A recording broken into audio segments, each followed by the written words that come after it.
कन्नौज गांव खूबसूरत वादियों से भरा एक गांव है। यहाँ की खूबसूरती को देखने के लिए पर्यटक यहाँ पर आते रहते हैं।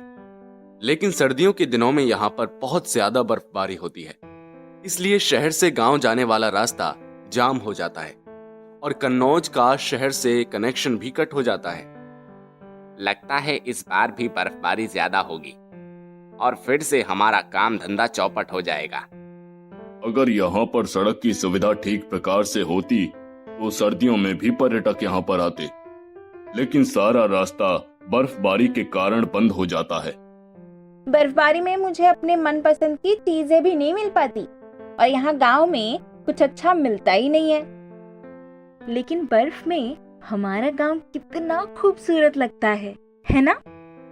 कन्नौज में रहने वाले भोले भाले लोग हर बार की तरह इस साल भी अपने गांव में ही रहकर किसी तरीके से बर्फबारी के खत्म होने का इंतजार करते हैं। एक दिन पड़ोसी शहर का एक व्यक्ति केशव कन्नौज में पहली बार आता है और उसने जब इतनी सारी बर्फबारी देखी तो वो हैरान रह गया।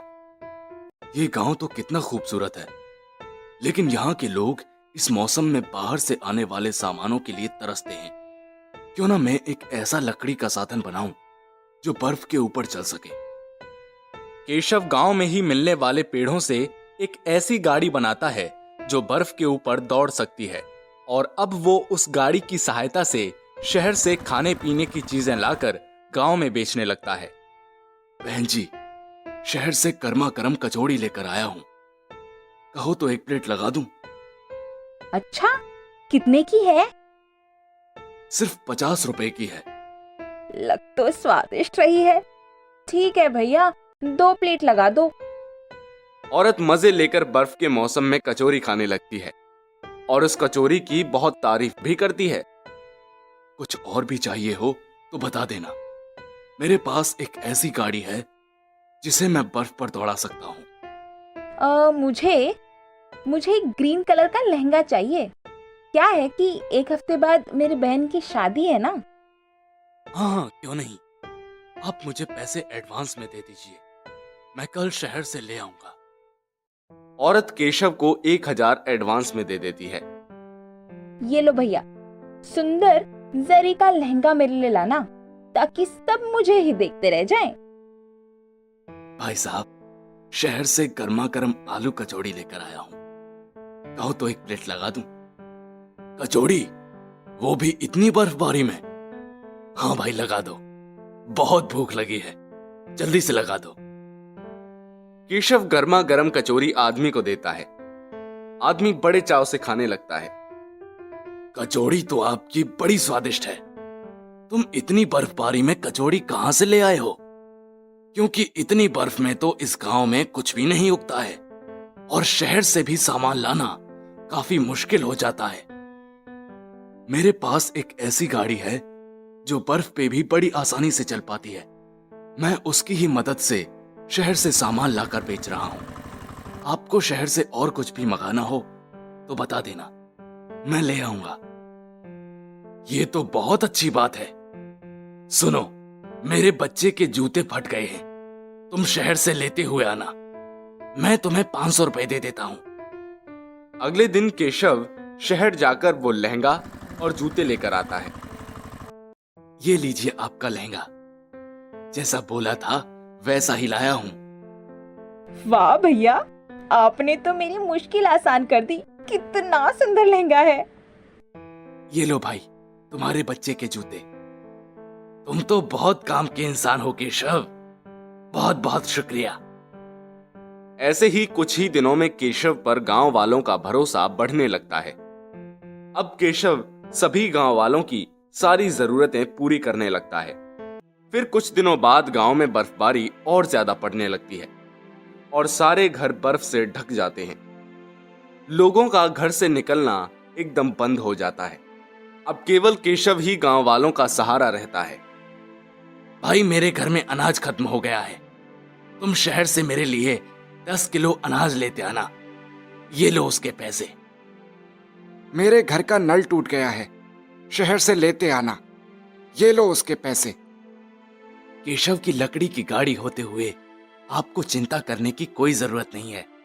मैं सबके सामान कल ही शहर से ले आऊंगा।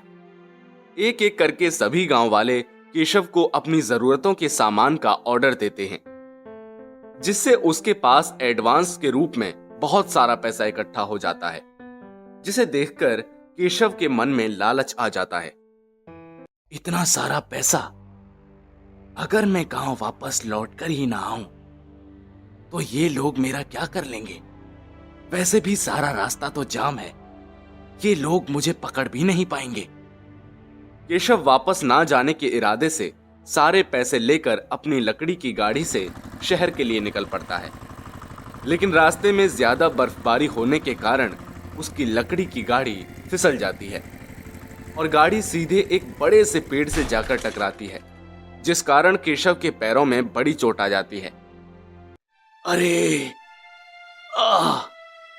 मेरी लकड़ी की गाड़ी और मेरे पैर दोनों टूट गए। अब मैं क्या करूं? मैं तो चल भी नहीं पा रहा हूं। अब क्या करूं? केशव देखता है कि उसकी लकड़ी की गाड़ी टूट गई है, उसके सारे पहिए निकल गए हैं। अब वो बर्फ में फंस चुका है। अब तो मैं शहर भी नहीं जा सकता हूं और वापस गांव भी नहीं जा सकता। अब क्या करूं?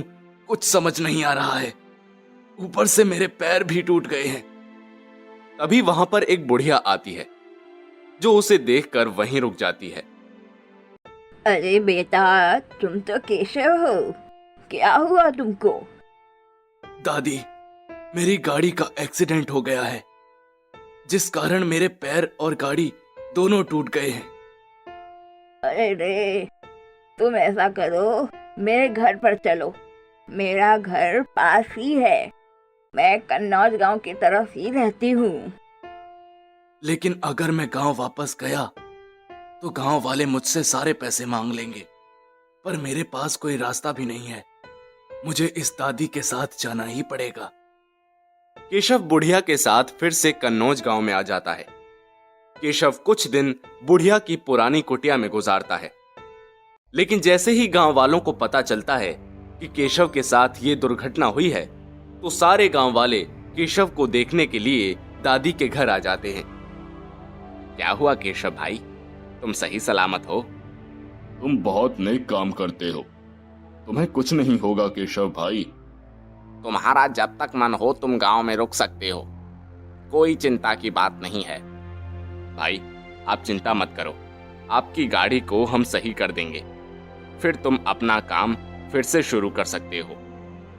भारी बर्फबारी के बीच गांव के कुछ आदमी इकट्ठा होकर केशव की टूटी हुई लकड़ी की गाड़ी को वहां से उठाकर लाते हैं और वो केशव की गाड़ी को ठीक करने में जुट जाते हैं। कुछ दिन बाद केशव की गाड़ी एकदम ठीक हो जाती है और केशव की सेहत भी बिल्कुल ठीक हो जाती है। फिर एक सुबह केशव शहर जाने के लिए गांव वालों से विदा लेते वक्त गांव वालों का प्यार देखकर वो खुद को रोक नहीं पाता और सब सच बोल देता है। आप गांव वाले सब कितने अच्छे हो। आप लोगों से मिले सामान के एडवांस के पैसों को देखकर मेरे मन में पाप आ गया था। मैंने आप सब लोगों के पैसों को हथियाने की कोशिश की। इसी कारण भगवान ने मेरा एक्सीडेंट करवा दिया, ताकि आप भोले भाले गांव वालों का पैसा लेकर मैं शहर भाग ना सकूं। मुझे माफ कर दो गांव वालों। सभी गांव वाले हैरानी से एक दूसरे की शक्ल देखते हैं। आप लोग चिंता ना करो, मैं आप सबके पैसे लौटा देता हूं, ताकि मैं खुद को माफ कर सकूं। केशव सब लोगों को उनके पैसे लौटा ही रहा होता है, तभी भाई तुम हमें पैसे मत लौटाओ, बस बदले में एक काम कर दो। बताओ, मैं आपकी कुछ भी मदद करने के लिए तैयार हूं। आपके पास जो लकड़ी की गाड़ी है, आप हम गांव वालों के लिए ऐसी ही लकड़ी की गाड़ी बना कर दे दो, ताकि बर्फबारी में हम गांव वालों को भी परेशानी ना हो और हम भी बड़ी आसानी से बर्फबारी में भी अपनी जरूरतों की चीजें लेने शहर जा सकें और हम लोग आसानी से अपना जीवन यापन कर सकें। केशव गांव वालों से विदा लेकर कुछ दिन के लिए शहर आता है और लकड़ी की गाड़ी बनाने में लगने वाले पार्ट्स को लेकर वापस गांव आ जाता है, जहां वो गांव वालों को कुछ लकड़ी की गाड़ी बना करके देता है। मैंने कुछ गाड़ियां बना दी हैं। अब आप लोग आराम से बर्फबारी में शहर आ जा सकते हो।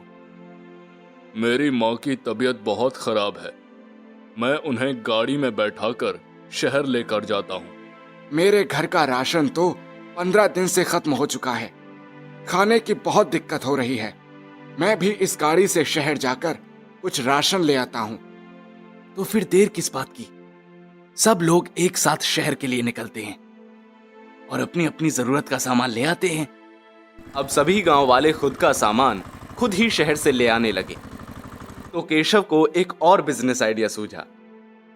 गांव वालों की समस्या तो हल हो गई है, लेकिन इतने सुंदर गांव से जाने का मेरा मन नहीं है। तो क्यों ना मैं इस लकड़ी की गाड़ी के लिए यहीं गांव में गैराज खोल लूं। अब गाड़ी चलेगी तो बिगड़ेगी भी तो। फिर क्या था, केशव भी उसी गांव में रुक जाता है और अपना गैराज खोल लेता है और इन खूबसूरत वादियों का ही होकर रह जाता है।